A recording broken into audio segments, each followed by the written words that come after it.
A subtle murmur rippled through the Grand Council chamber as the alien representatives settled into their seats. Commander Zathar occupied the room's central position, his dark blue skin etched with old battle scars that spoke of countless conflicts, his forearms twitching nervously as he awaited the signal to speak. For over 2 millennia, the Galactic Council had governed the galaxy, with hundreds of species deferring to its wisdom and authority. Today, they were to be informed of a new menace, though most members doubted its existence. Chancellor Vexoth raised one of her 6 hands, commanding silence. Her voice resonated through the chamber with robotic precision. Commander Zdar of the Velothi Empire has requested this emergency meeting. He claims to possess intelligence concerning a dangerous new species. You may proceed. Zdar stepped forward, his boots clicking on the smooth metallic floor.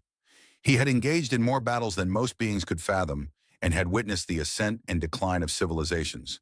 Yet nothing had prepared him for his encounter near the Kepler 442 system 3 months prior.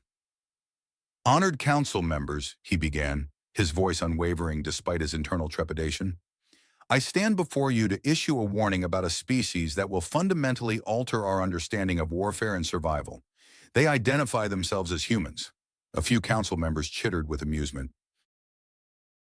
The hegemony representative, a tall, insect-like entity, clicked his mandibles in what passed for laughter among his kind. Humans? The barely spacefaring primitives from the Sol system? What conceivable threat could they pose? Star's gaze became distant as he recalled that day. My vessel, the Dark Thunder, was on a routine patrol when we detected an unknown ship. It was rudimentary, constructed from metal and rudimentary electronics. We anticipated an easy capture for study. He paused, collecting his thoughts. The memory still haunted his sleep. The ship was commanded by someone named Captain Jake Morrison. His crew included an engineer named Lisa Chen and a tactical officer named Ryan Burke. When we demanded their surrender, they refused. More laughter echoed through the chamber. Chancellor Vexoth leaned forward in her seat. You called an emergency session because primitives refused to surrender? Commander, perhaps your last battle damaged more than your armor. You do not comprehend, Star retorted, his voice rising slightly. They did not merely refuse. They retaliated. Their ship was smaller than ours, armed with weapons that should have been incapable of penetrating our shields. But they did more than just fight. They learned. The chamber grew quieter, though many representatives still seemed more amused than genuinely concerned. Star continued his narrative, his 4 hands gesturing as he spoke. In the initial exchange of fire, their weaponry barely scratched our hull, but by the third exchange, they had modified their energy output to align with our shield frequency. By the fifth, they were targeting weak points in our armor that even our own engineers were unaware of. Ambassador Yiel of the Core World interjected, Surely you exaggerate, Commander. No species acquires knowledge that rapidly in combat. It requires years of study to comprehend alien technology. That is what I believed, Star replied. But I was mistaken. When we boarded their ship, anticipating an effortless victory, we discovered something that still plagues my nightmares. The humans persisted in fighting even after sustaining losses that would crush the spirit of any civilized species. He closed his eyes, remembering the corridor where everything changed. I witnessed Jake Morrison take a plasma blast that should have instantly killed him. Instead, he used his own blood to incapacitate my soldiers' optical sensors, while Lisa Chen crawled under deck plating to reroute power to their weapons. Ryan Burke fought with a broken arm, utilizing fragments of his own damaged ship as weapons. The council chamber had become exceptionally silent. Even the skeptics were now listening with heightened attention. But the most disturbing aspect, Zdar continued, were their eyes. I have gazed into the eyes of countless adversaries over the centuries. I have seen fear, anger, hatred, desperation. In human eyes, I beheld something different.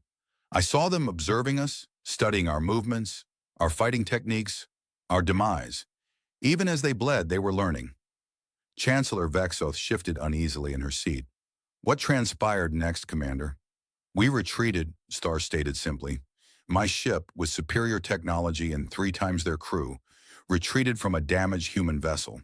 Not because they overpowered us, but because they were adapting faster than we could react.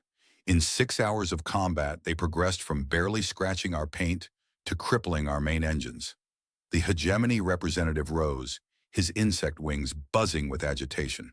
This is preposterous. A single encounter with lucky primitives does not constitute a galactic threat.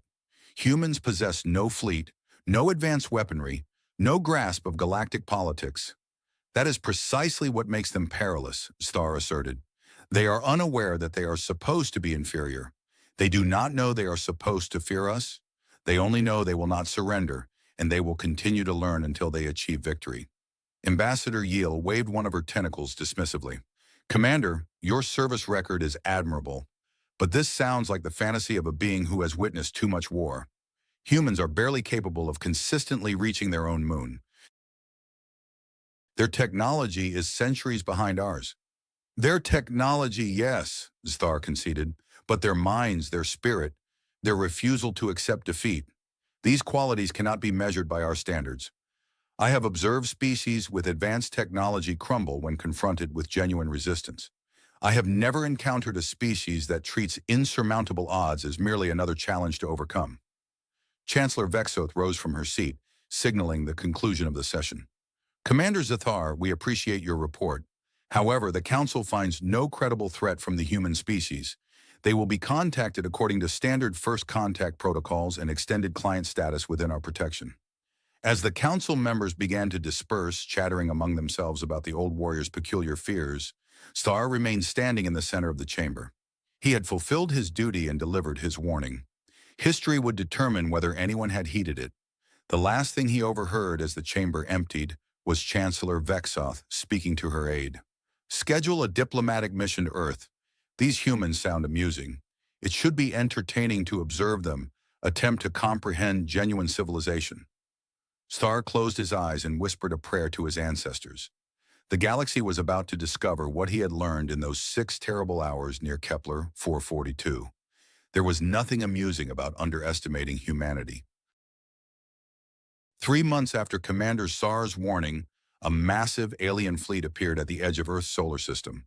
The vessels were magnificent and awe-inspiring, their hulls gleaming with metals that seemed to refract light itself.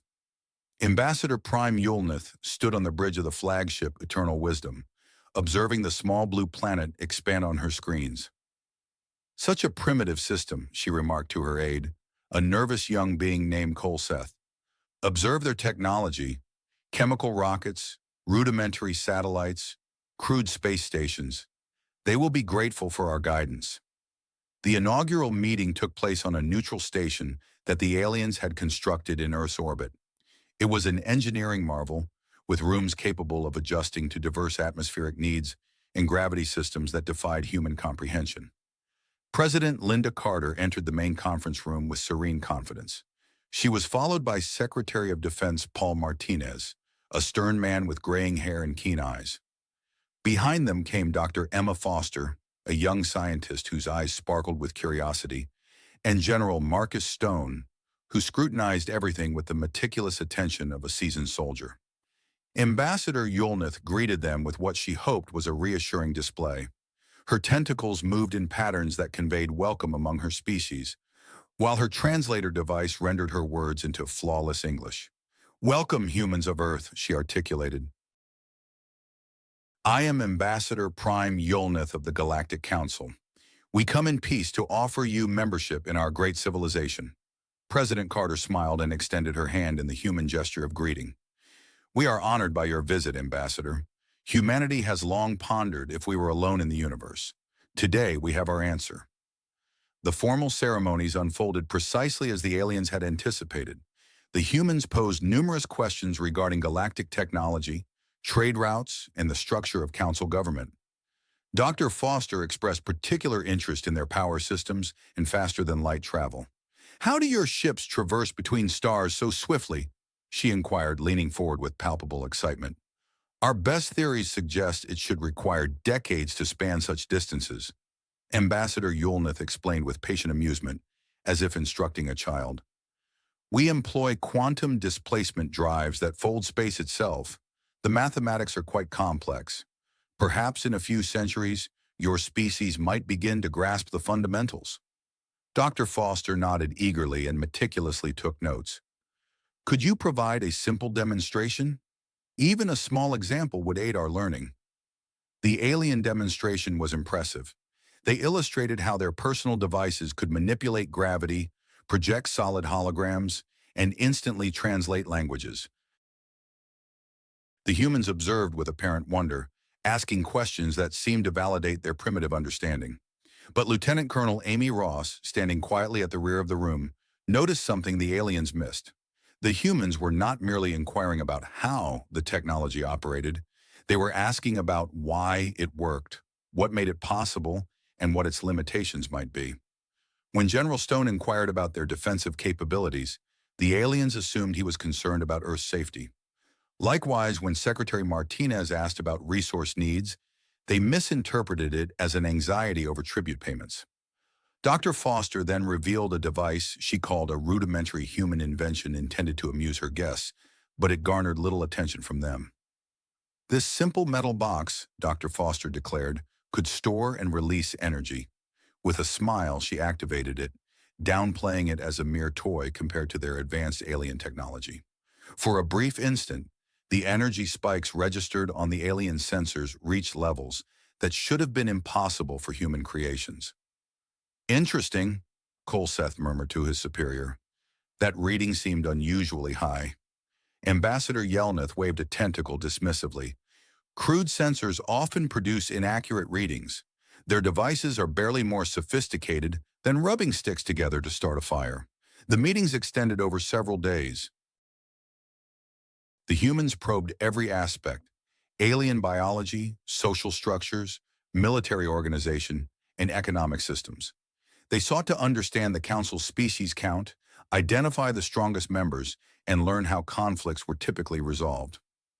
You are very curious, Ambassador Yale observed with approval. This is good. Curiosity demonstrates intelligence, even in primitive species.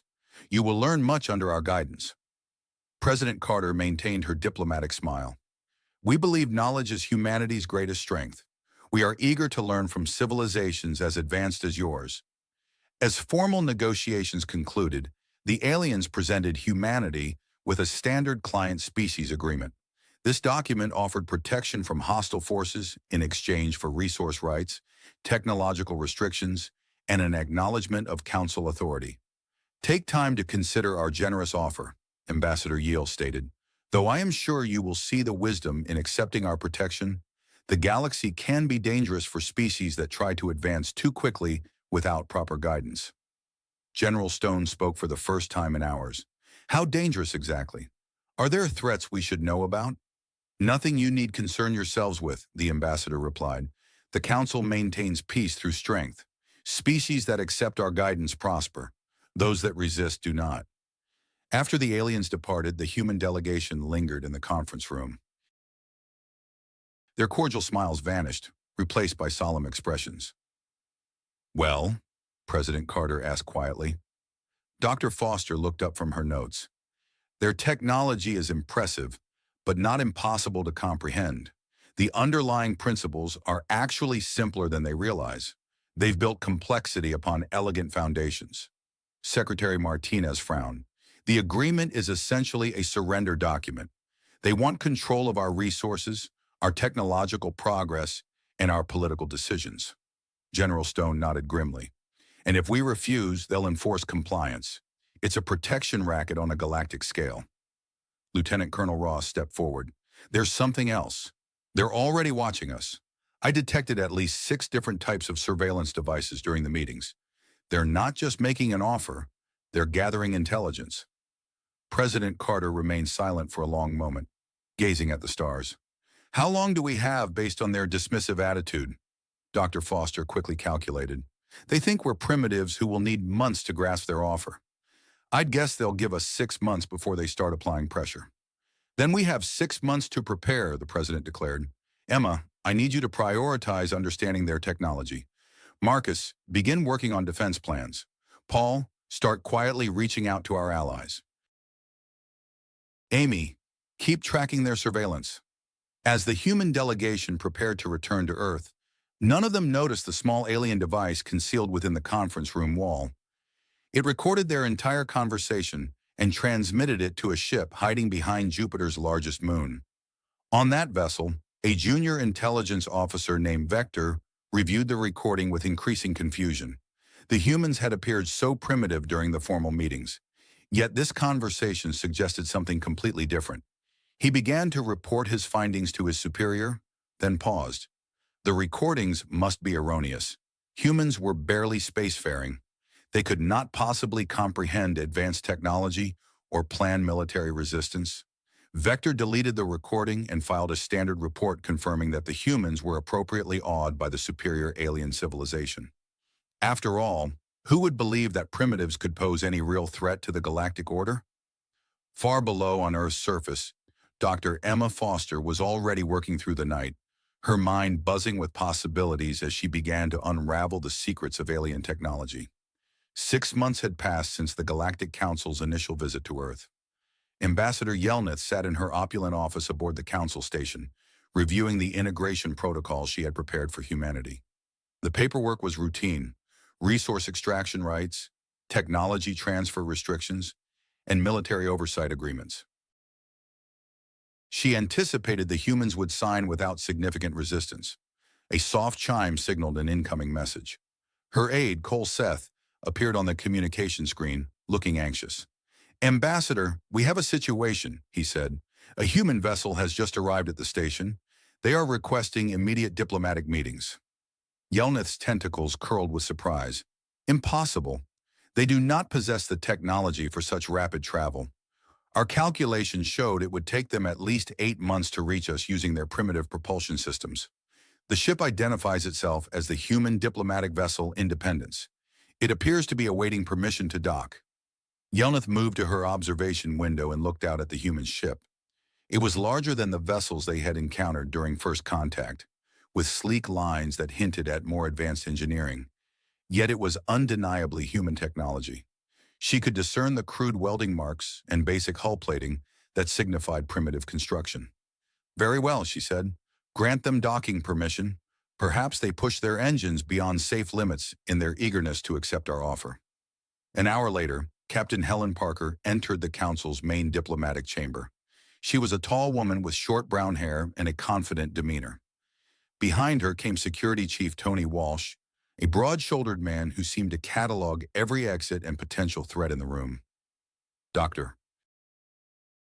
Kevin Brooks followed, carrying a briefcase that hummed with electronic equipment. "Welcome back to our station," Ambassador Yelnath said with what she hoped was gracious authority. "I trust your journey was not too difficult. You arrived much sooner than we expected." Captain Parker smiled politely. "We made some improvements to our propulsion systems. Human engineers are quite resourceful when properly motivated." "Indeed," the ambassador replied, not truly paying attention.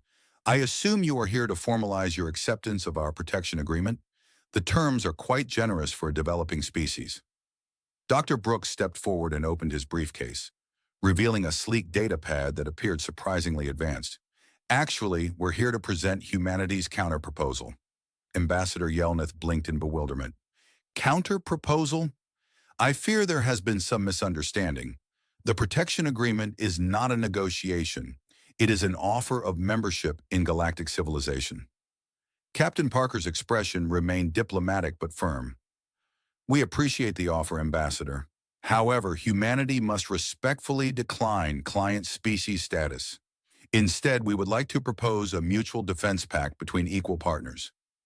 The silence in the chamber was deafening.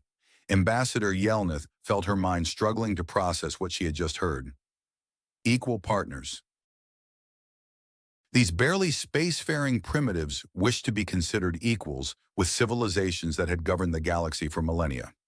"I think there has been a grave misunderstanding," she said slowly. "The Galactic Council does not form partnerships with primitive species. We offer guidance and protection to those who need it." Dr. Brooks activated his data pad, projecting a three-dimensional star map into the center of the room. Red markers indicated several star systems near human space. "We've detected unusual military activity in these areas over the past 3 months. Ship movements, supply buildups, weapons testing. It appears someone is preparing for military action." Security Chief Walsh spoke for the first time, his voice calm but cold. We've also found several surveillance devices in our solar system. Some were quite advanced, designed to monitor our communications and military capabilities. Ambassador Yelneth felt a chill course through her body. How had the humans detected Council surveillance technology? Their sensors should not have been capable of such precision. "I assure you any monitoring was purely for your own protection," she said, her voice betraying a hint of dwindling diplomacy. "The galaxy has many threats that primitive species cannot understand." Captain Parker nodded thoughtfully. "We understand the galaxy can be dangerous. That's why we're proposing mutual cooperation rather than one-sided dependence.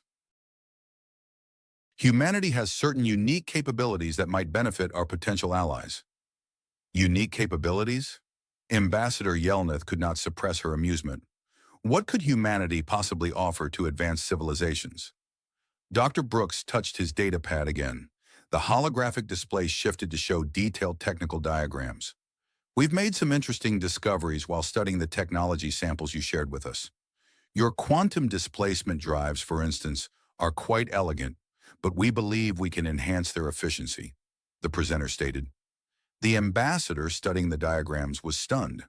The technical specifics were precise, down to the molecular scale. Beyond mere accuracy, they presented improvements never conceptualized by her own engineers. Where did you acquire these specifications?" she demanded. "We reverse engineered them from the data you shared during our initial meetings," Dr. Brooks replied casually. "It took our scientists approximately 2 weeks to grasp the fundamental principles. The enhancements required another month." Ambassador Yale felt her senses reel. 2 weeks. Her species had spent centuries developing displacement drive technology, building upon the work of dozens of other civilizations. No primitive species could master such complexity in mere weeks. Security Chief Walsh, seemingly noticing her distress, inquired, "Is something amiss, Ambassador? You appear unwell." "This is impossible," she whispered. "No species learns this quickly. The mathematics alone would demand decades to master." Captain Parker's diplomatic smile subtly wavered. "Ambassador, I believe we need to be forthright with each other. Humanity is aware you're preparing military action against us. We know about the fleet buildups, the surveillance, the compliance enforcement protocols. We're extending one final opportunity for peaceful cooperation." "You understand nothing," Ambassador Yolth retorted, her composure finally shattered. "You are primitives toying with forces beyond your comprehension. The Council has upheld galactic order for 2,000 years. We will not be threatened by barely evolved apes." The humans exchanged glances. Dr. Brooks quietly snapped his briefcase shut, while Security Chief Walsh's hand moved closer to an object on his belt. Captain Parker slowly rose to his feet. "I regret you feel that way, Ambassador. Humanity had hoped for friendship, but we comprehend that isn't feasible. Please convey our regrets to the Council." As the human delegation prepared to depart, Ambassador Yale experienced a flash of panic. "Wait, you cannot simply decline our protection. The galaxy doesn't function that way. There are procedures, protocols." "Thank you for your time," Captain Parker said politely. "We'll certainly recall your hospitality when we're defending ourselves against your compliance enforcement action." After the departure of the humans, Ambassador Yelneth remained alone in the diplomatic chamber, gazing at the empty space where the holographic diagrams had shimmered. Everything she had believed about humanity had just been irrevocably shattered. Meanwhile, in a secure monitoring station deep within the Council complex, Commander Saar reviewed the recording of the diplomatic meeting. He had requested access to all human-related intelligence following his warning to the Council 6 months prior. As he witnessed Ambassador Yelneth's shocked expression and the advanced technical diagrams the humans had displayed, he felt the same chilling dread he had experienced during his encounter near Kepler 442. He immediately dispatched a priority message to the Council Military Command. "Request immediate audience. Human threat assessment requires urgent revision. They are not what we believe them to be." The reply arrived within minutes. "Request denied. Admiral Sexavane has already departed with the compliance fleet. The human problem will be resolved within the week." Starr closed his eyes, offering another prayer to his ancestors. The galaxy was on the brink of learning what he had tried to convey. Humanity was unaware they were destined to lose. Admiral Sexavane stood on the bridge of his flagship, the Sovereign Authority, watching the blue marble of Earth expand on his screens. Behind him, a fleet of 37 warships stretched out, each capable of obliterating entire cities with a single volley. This, he mused, would be the most straightforward compliance action in his extensive military career. "Status report," he commanded, his multiple eyes scanning the tactical displays. "All ships report ready for action, Admiral," his tactical officer replied. "Scanning indicates minimal human space activity. A few primitive satellites, some basic defense platforms around their moon, nothing posing a threat to even one of our frigates." Admiral Sexavane permitted himself a moment of satisfaction. The humans had rejected the Council's generous offer of protection, and now they would discover the price of defying galactic order. A swift show of force, a few pinpoint strikes on military targets, and Earth would capitulate within hours. "Begin final approach. Signal all ships to prepare for—" An alarm abruptly shrieked across the bridge. The tactical display illuminated with new contacts appearing throughout the solar system. Ships were emerging from behind asteroids, planets, and what seemed to be empty space itself. "Admiral!" his sensor operator cried out in panic. "Multiple contacts, 40, 60, over 100 human vessels appearing on all vectors." Admiral Sexavane stared at the screen in disbelief. The humans were supposedly limited to perhaps a dozen spacecraft in total, most barely capable of reaching their own moon.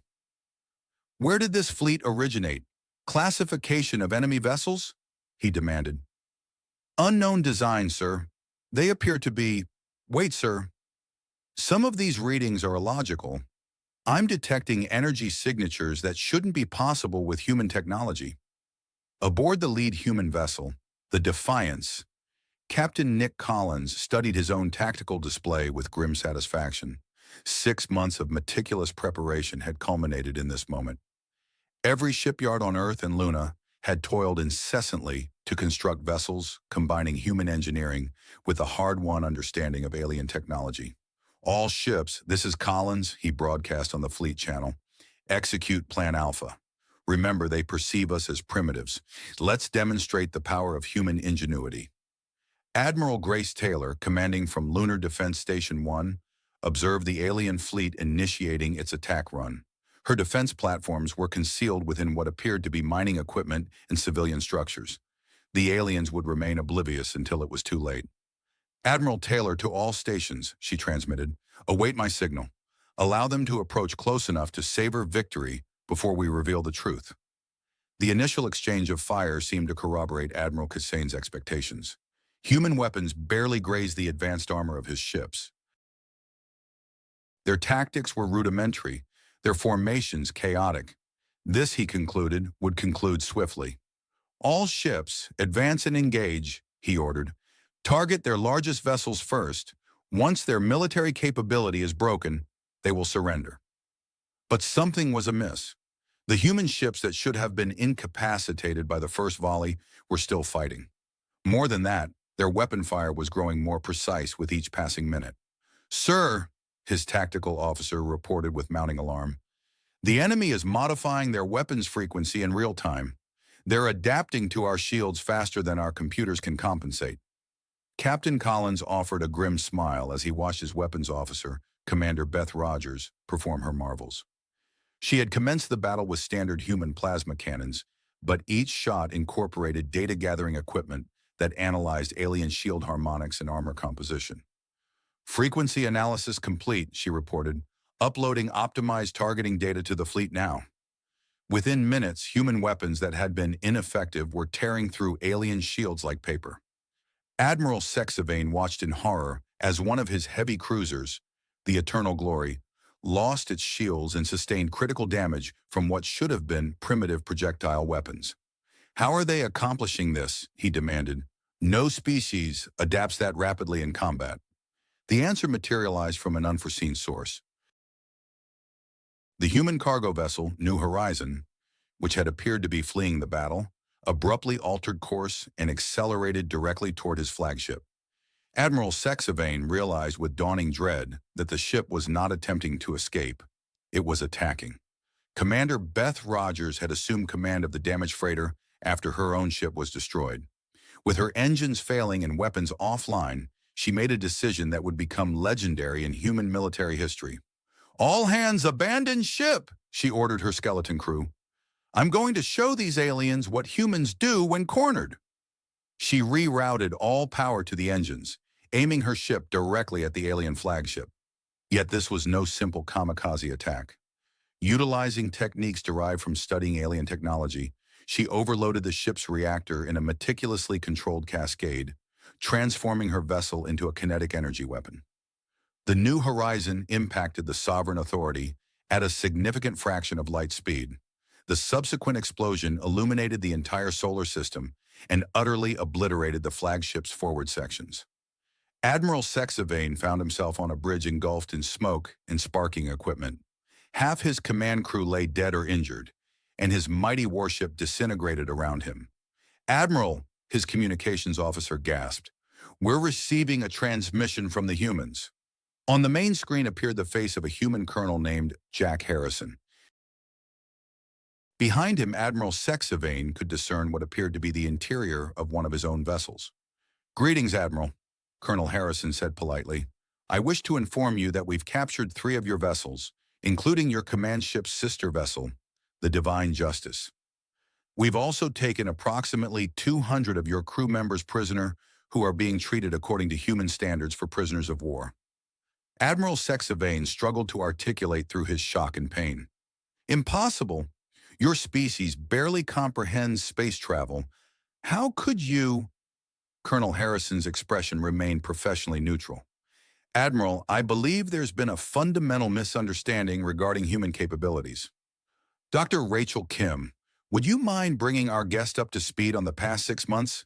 Colonel Harrison inquired, as a young human woman materialized beside him, clutching what appeared to be an extraterrestrial datapad. "Admiral, we've been reverse engineering your technology ever since your ambassador departed Earth. Your quantum displacement drives, energy weapons, and shield systems. We now comprehend them more thoroughly than you do." She tapped the datapad, and Admiral Sexavane's tactical display abruptly showed impossible readings. Human ships soared faster than his instruments indicated was feasible. Their weaponry struck with unwavering precision, and their shields adapted to his attacks in real time. "You see, Doctor," Kim continued, "humans have an adage: necessity is the mother of invention. When you endangered our world, you provided us with the most profound necessity we've ever known. 6 months later, we are no longer the primitive species you encountered." As if to validate her assertion, another human vessel showcased technology that Admiral Sexavane couldn't even recognize. Engineer Chris Murphy had ingeniously integrated captured alien equipment with human innovations, crafting hybrid weapons that leveraged the invaders' own advantages against them. Admiral Sexavane's fleet, the pride of the Hegemony military, was being systematically dismantled by adversaries who, by all accounts, should have been incapable of scratching their armor. For the first time in over 3 centuries, the Galactic Order had endured a total military defeat. "This cannot be," he murmured, observing his remaining ships retreat in disarray. "We are the most advanced civilization in the galaxy. How could primitives—" Colonel Harrison's voice, though gentle, was resolute. "Admiral, I believe you're the primitive one. You've been so engrossed in governing the galaxy that you've forgotten how to progress, how to adapt, how to learn. Humans never ceased doing those things." As the final alien vessels fled the Sol system, Captain Collins initiated a communication channel to Earth. "Command, this is Collins. The system is secure. Alien compliance fleet has been neutralized." The reply came directly from President Carter. "Understood, Captain. Excellent work. Now comes the difficult part. We need to help the rest of the galaxy comprehend that resistance is achievable." Amidst the wreckage of his flagship, Admiral Sexavane finally grasped the urgency of Commander Starr's warnings. Humans were not merely another species to be conquered. They were something unprecedented, something perilous, something that would fundamentally alter everything. For the first time in galactic history, someone had defied the Council and prevailed.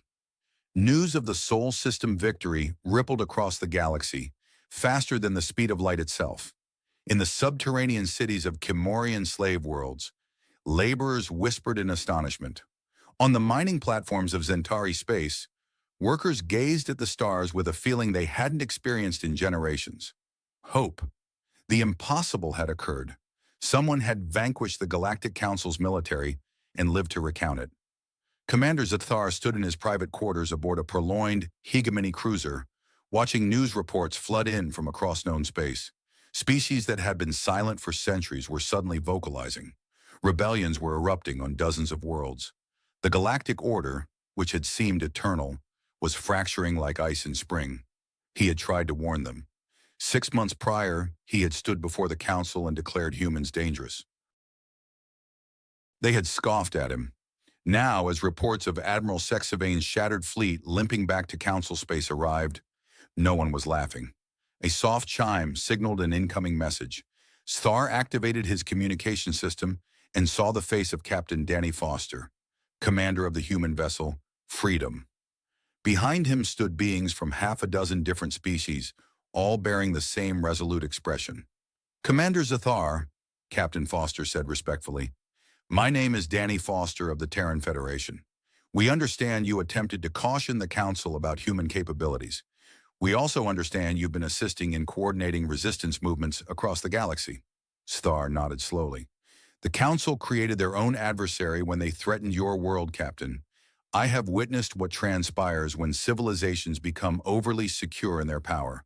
They forget that strength originates not from dominance, but from the resolve to fight for what truly matters." Captain Foster smiled. "We concur. That is why we are here. Earth is dispatching expeditions to every system where species are contending for their freedom.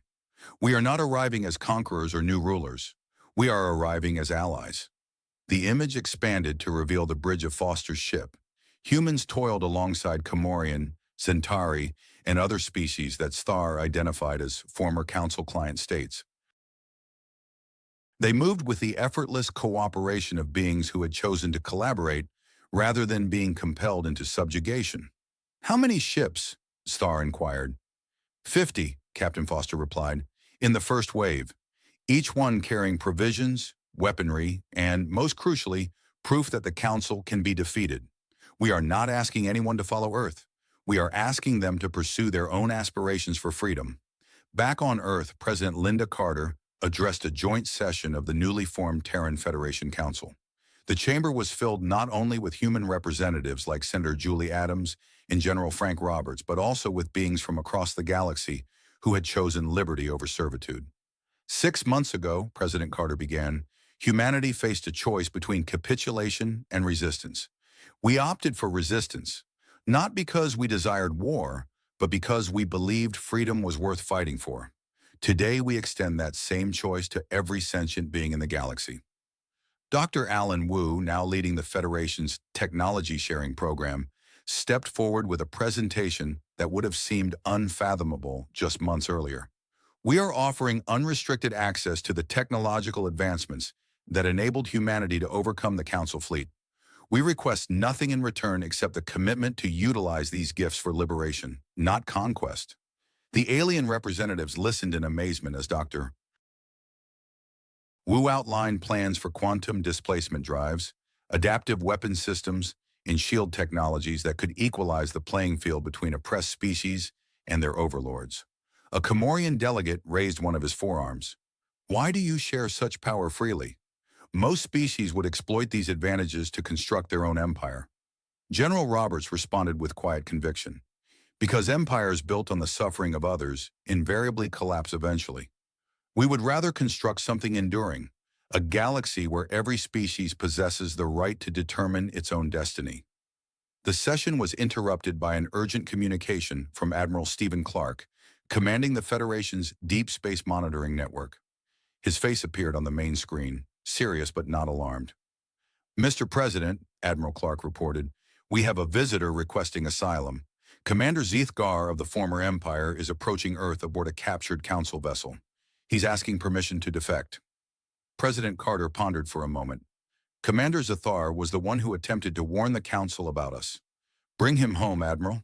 I believe it's time we met the being who comprehended humanity better than we understood ourselves. 3 days later, Commander Zathar stood in the same chamber where the Federation Council had been convening.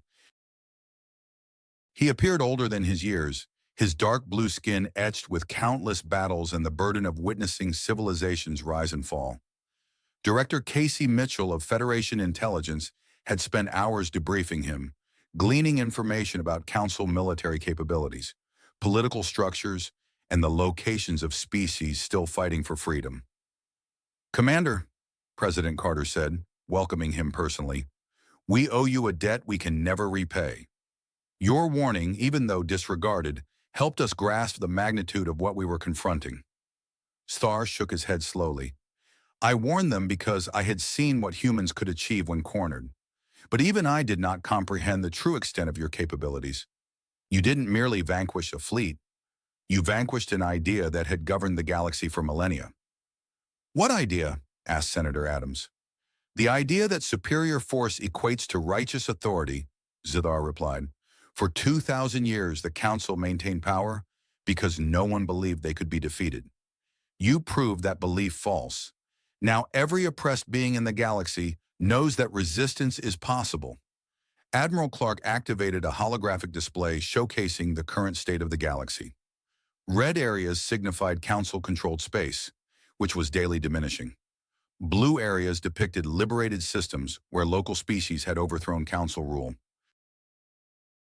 Green areas marked neutral zones where species were still deciding which side to endorse. "The Council is losing control," Admiral Clark reported. 17 star systems have declared independence in the past week alone. Their military is stretched thin attempting to maintain order, and several client species are openly refusing to provide resources or troops. President Carter scrutinized the display thoughtfully. "What's our next move?" Director Mitchell stepped forward. "Intelligence suggests the Council is planning a massive military response. They're mobilizing ships from across their territory for one final assault to crush the rebellion and make an example of Earth." "Let them come," General Roberts stated grimly. "We've been preparing for this, but—" Zathar raised one of his four hands. "May I propose a different approach? The Council's greatest vulnerability is not military. It is political. They rule through fear and the conviction in their own superiority. If that conviction is utterly shattered, their empire will crumble from within." "What do you propose?" President Carter asked. "A broadcast," Zathar stated plainly, "relayed throughout the galaxy, revealing the truth of the Council's defeat and the promise of liberty. Let every subjugated entity witness that their supposedly invincible leaders can be vanquished through resolve and bravery." Dr. Wu enthusiastically affirmed, "We can convert their own communication infrastructure against them. The quantum displacement relays they utilize for faster-than-light communication can be modified to transmit our signal to every galactic system concurrently." 6 months following Commander Zathar's unheeded caution, a fresh dispatch reverberated throughout the galaxy. It conveyed the voices of humans like Captain Foster and Colonel Harrison, as well as Chimerans such as Veltar, Centauri freedom fighters, and innumerable other species who had elected to resist tyranny. The message was straightforward. Resistance is feasible. Freedom is attainable. Rise up and you shall not stand in solitude. As intelligence poured in from known space, reporting successful rebellions, retreating Council forces, and client species asserting independence, Zathar permitted himself a seldom-seen grin. The galaxy he had once known was drawing to a close, yet something superior was emerging. He reflected on that day 6 months prior when he had confronted the Council, cautioning them about humanity. They had derided the old warrior's concerns regarding a rudimentary species from an unimportant world. No one was laughing any longer. Humans had accomplished more than merely defeating a fleet or even dismantling an empire. They had bestowed upon the galaxy something it had nearly let slip from memory: the comprehension that ordinary beings, collaborating with valor and steadfastness, could alter the very trajectory of history. In doing so, they had demonstrated that occasionally, The most perilous element in the cosmos is neither advanced technology nor overwhelming might.